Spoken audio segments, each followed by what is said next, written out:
बड़ी खबर सारंगढ़ से है, जहां हत्या के प्रयास और डकैती के आरोपियों को पुलिस ने त्वरित कार्रवाई करते हुए गिरफ्तार कर लिया है।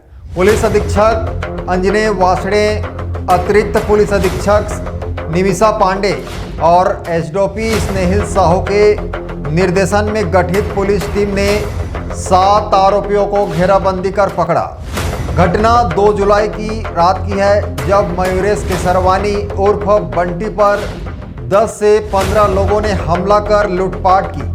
थाना में रिपोर्ट दर्ज होते ही पुलिस ने तेजी से जांच शुरू की है। गिरफ्तार आरोपियों में आशीष पटेल, धीरज कहार, अजय बंजारे, आयुष दुबे, चारू शर्मा, मंधावा मीरी और संजय मीरी शामिल है।